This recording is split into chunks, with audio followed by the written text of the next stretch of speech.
Rodrigo Silva, acompanho seu trabalho há quase 20 anos. Se não me engano... Então não era não, que sou mais novo. Se não me engano, em uma entrevista que você deu falando sobre arqueologia bíblica, ele fala que provavelmente foi aí. Mas quais evidências arqueológicas de que o povo de Israel foi liberto do Egito? Realmente encontraram o lugar no meio do mar? Ah, foi bom ele ter perguntado isso aí. Tem um falso arqueólogo, eu vou até gravar um vídeo, porque agora de novo os vídeos desse cara aparecerem, um tal de Ron Wyatt.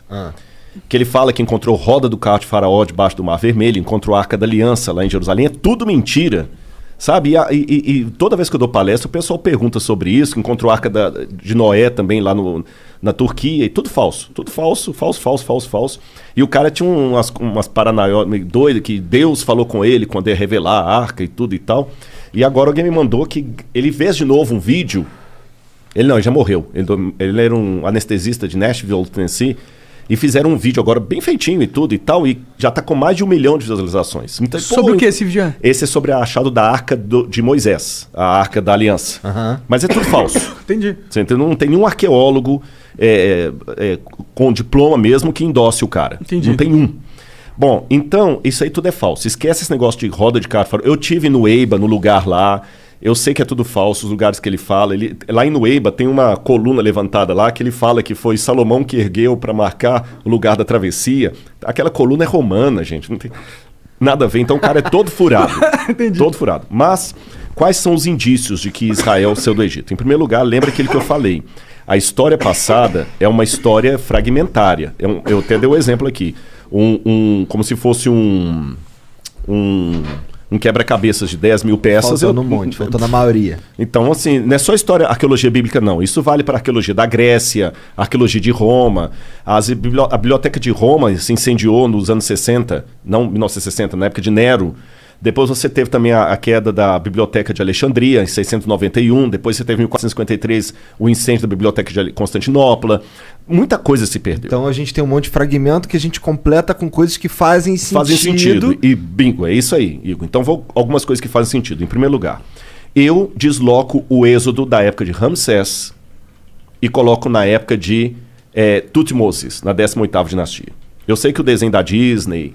aliás, foi até uma crítica que eu fiz na Record lá e eles aceitaram que na novela Os 10 Mandamentos o faraó era o Ramsés. Eu falei, tá errado. Cronologicamente falando, o faraó tem que ser alguém da 18ª dinastia. Então é lá que eu tenho que buscar as evidências do êxodo. E quando eu vou na 18ª dinastia, eu encontro um monte de coisa. Em primeiro lugar, você tem uma rainha, filha do faraó, chamada Hatshepsut. E nessa época que ela estava ali, o pai dela era Tutmoses II. Tá bom? Tutmoses II. Eles tinham muitos escravos asiáticos, porque os egípcios tinham expulsado do país os Ixos, que eram semitas, e os outros semitas que ficaram, eles escravizaram.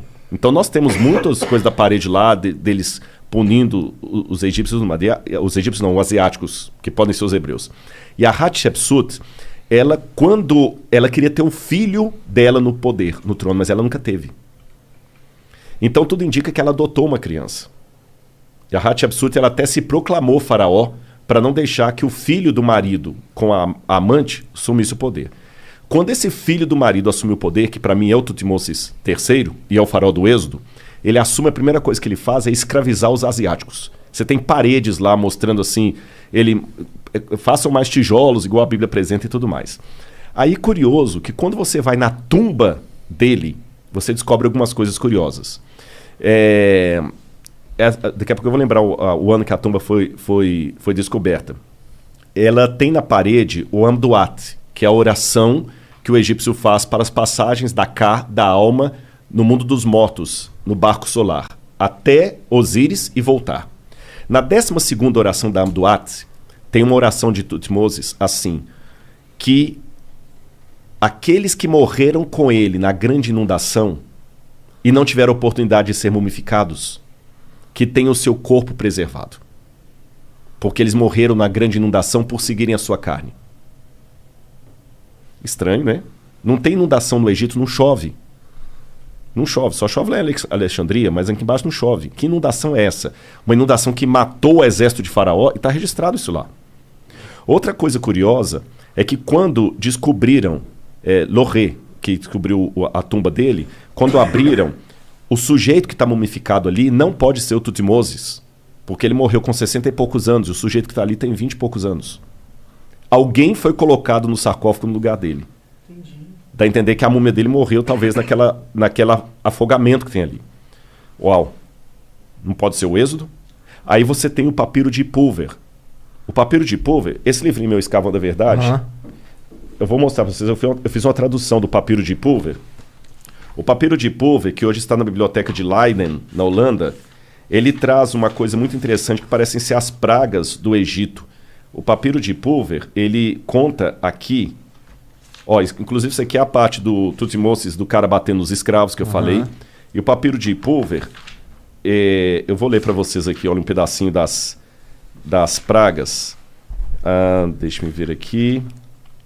Bom, eu vou mostrar a foto aqui e vou citar o papiro de Pulver para vocês. Tá. Ele fala assim, ó Deus Horus, por que as tragédias se abateram sobre o Egito? Por que o Nilo virou sangue? Por que o Nilo virou sangue? Por que as trevas estão em todas as partes? Por que os animais estão morrendo no campo sem que ninguém os recolha? Isso está no papiro. Está no papiro. Por que os filhos dos nobres estão morrendo de causa inesperada? E por que os escravos saíram do país para o festival do Deus deles e levaram o nosso ouro no seu pescoço? Tanto as pragas como o fato dos hebreus irem embora e levar o ouro dos... Tá tudo no Êxodo. Tô dando apenas 2 pinceladas aqui. Faz sentido. Ele chegou, começou a escravizar os caras ficaram putos, entraram em guerra, mataram todo mundo. Mas o papiro de Pulver não é Bíblia. Ele tá na Bíblia? Não, o papiro de Pulver não é Bíblia. Não é Bíblia? Não é Bíblia. É um documento egípcio. Pode crer. E você tá entendendo? Então eu tô pegando a história da Bíblia contada por um documento fora da Bíblia.